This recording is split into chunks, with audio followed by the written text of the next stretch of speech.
Vamos a hacer varias figuras por el método del arquitecto. Yo no lo recomiendo porque es algo más lioso que otros, pero bueno, tenemos por ejemplo la planta de un prisma, que es esta, la planta de, por ejemplo, vamos a poner aquí un cono, y por ejemplo aquí un cilindro.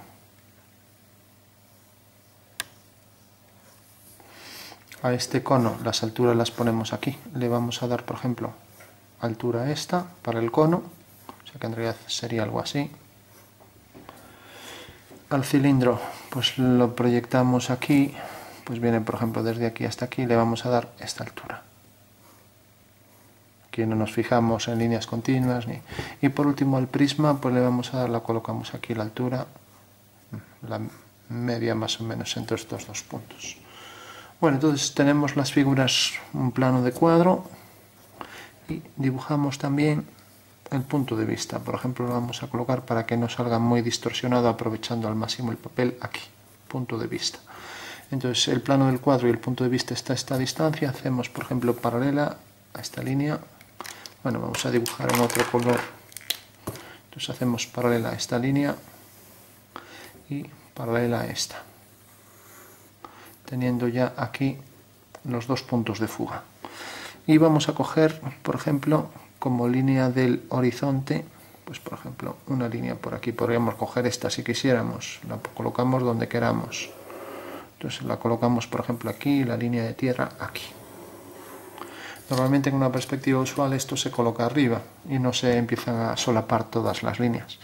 Bueno, eso quiere decir que la fuga de estas líneas, por ser paralelas, todas se cortan en el mismo punto, y esta es la fuga, ¿no? Por tanto, este es el horizonte y esta es la línea de tierra. Siempre la fuga la pasamos al horizonte, Y luego tiene la traza aquí, que la traemos siempre a la línea de tierra. Por tanto, la perspectiva de esta línea pues va desde este punto del horizonte siempre, de la traza, a ese punto del horizonte. Y lo mismo desde aquí, desde la fuga F1 y fuga F2 hasta este punto.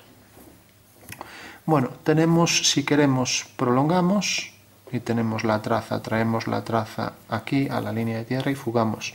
O también otro método es, si alineamos el punto de vista, bueno, lo puse aquí, no aquí, el punto de vista lo alineamos con este, pues tenemos que cortar en este punto. Entonces bajo por aquí una vertical y tengo ese punto. Lo podíamos también obtener alineando este punto con F, y ahí lo obteníamos también, ¿no? Pero bueno, por el método del arquitecto solemos alinear el punto de vista con el punto y cae en el plano del cuadro su perspectiva aquí. Entonces bajamos una vertical, lo proyectamos aquí. Eso quiere decir que desde este punto y de este ya tenemos la proyección de esa figura, que es esta. O sea, la planta, la figura. Y tenemos luego que la altura era esta. Entonces la altura h1 la coloco a partir del vértice h1 y fugo a los mismos puntos de fuga, uno y otro. Levantando verticales, pues ya tengo ahí el prisma. Donde corta aquí y corta aquí, pues fugo otra vez hacia F2 y hacia F1 y coincide la línea de atrás. Bueno, tengo entonces ya ahí la perspectiva de la primera figura, que era un prisma. Marco las líneas.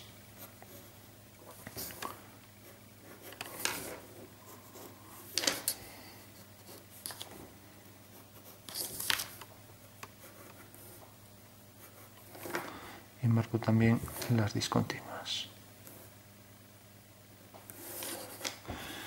Bueno, si hacemos, por ejemplo, decíamos que esto era un cono, podemos inscribirlo en un cuadrilátero y dibujar también, si queremos, las trazas, y por V hacemos una paralela y tenemos que la fuga de esas líneas sobre el horizonte es esta. Mientras que las trazas tenemos una aquí, la bajamos, y otra aquí, siempre la línea de tierra. Hacemos aquí la perspectiva de estas dos líneas que irán hacia F, y ahora si queremos, pues otra vez alineamos este punto con este y corta aquí. Entonces ya bajamos este punto aquí. Lógicamente si alineo este con este, pues veo que corta aquí, cortará a la misma altura que este. Entonces solo hago uno. De igual forma alineando V con este, me acerco un poco, alineando V con este de atrás, corta aquí. Entonces traigo, corta aquí. Entonces ya tengo el cuadrilátero. Y lo mismo hago aquí, otro cuadrilátero para la base de esta circunferencia. Entonces tengo aquí una traza y la otra. Las trazas las bajo siempre a la línea de tierra. Y ahora, paralelas a esta, me da esta fuga, F3. Entonces fuga hacia allá. Y ahora alineo con V este punto, corta aquí. Alineo con V este punto, corta aquí. Eso quiere decir que como corta aquí, bajo una vertical y corta aquí detrás. Hago una horizontal. Corta la de atrás en este punto, alineando con V. Bajo también otra vertical y corta aquí. Bueno, aquí tengo el cuadrilátero donde se inscribe esa figura tan pequeña y tengo esta otra. Entonces puedo hacer las diagonales. Me acerco un poco. Las diagonales y por este punto una horizontal. Y lo mismo aquí. Aquí ya queda muy pequeño. Sería hacer lo mismo, entonces solo lo hago aquí. Alineo F3 con este punto del centro y tengo aquí estos puntos. Entonces ya hago la elipse que entra tangente por estos 4 puntos. Entonces tengo ahí una elipse que corresponde a la base del cono. Bueno, por último, teníamos que la altura del cono era esto, h2. Entonces, si queremos la proyectamos sobre esta línea, cogemos aquí h2, más o menos por aquí, fugamos hacia f3, levantamos vertical y desde este punto hacemos 2 tangentes, una y otra. Para hacer las tangentes podemos, lo hacemos aparte, si yo tengo una cónica cualquiera, vale para todas las cónicas. Entonces dibujamos una elipse, parábola, hipérbola, circunferencia. Entonces para hacer desde un punto las tangentes, pues hago 2 secantes. Por ejemplo, una casi fronteriza, extrema, y otra más hacia el centro. Tengo 4 puntos. Hago las diagonales interiores y tengo un punto de intersección. Hago esta secante y esta y tengo otro punto. Uno estos 2 puntos y tengo la recta polar. Esta recta polar corta la elipse en estos 2 puntos que uno con este y con este. Y ya tengo las 2 tangentes a la elipse desde este vértice. Bueno, pues esto es lo que tendría que hacer aquí. Tengo ya el cono. Como vemos, cosa extraña, el eje mayor de la elipse es oblicuo. No aparece tal y como tendría que aparecer a la vista, que siempre vemos cualquier cono con el eje mayor de la elipse siempre horizontal. Es una de las diferencias entre la perspectiva del ojo y la perspectiva artificial o matemática, que es la que hacemos aquí. Bueno, tenemos el cono y por último el cilindro. Dibujaremos la circunferencia, cogemos la altura, era esta altura, h3, la colocamos a partir de aquí. Bueno, parece ser que podría quedar por encima del horizonte, fugamos hacia f3, hacemos una horizontal, corta aquí, horizontal, nos acercamos, cogemos la altura, fugamos y corta la vertical en este punto, corta la vertical de atrás en este punto, y lo mismo aquí, y fugamos hacia f3. Tenemos ya ahí el cuadrilátero donde entra la curva. Como vemos es muy pequeño, no se distingue ya casi nada, entonces bueno, lo mismo en estos puntos entra tangente y tendremos ahí el arco elíptico. También se abombaría hacia allá y este de aquí, y luego hacemos una tangente en el extremo que será tangente a la curva superior, y lo mismo la otra tangente que lo será también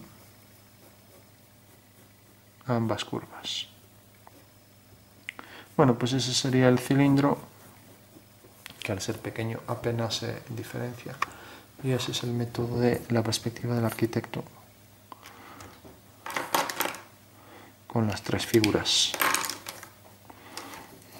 Bueno, recomiendo siempre, para intuir un poco, pues podemos darle una tonalidad a las figuras Por ejemplo, con un tono, por ejemplo, un poco más oscuro en los bordes, o también en una cara.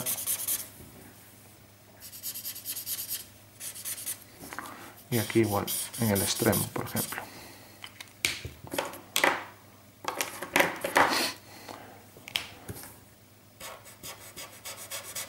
Por ejemplo, hay una cara, y luego esta cara. Lo mismo aquí. Aquí un extremo y otro.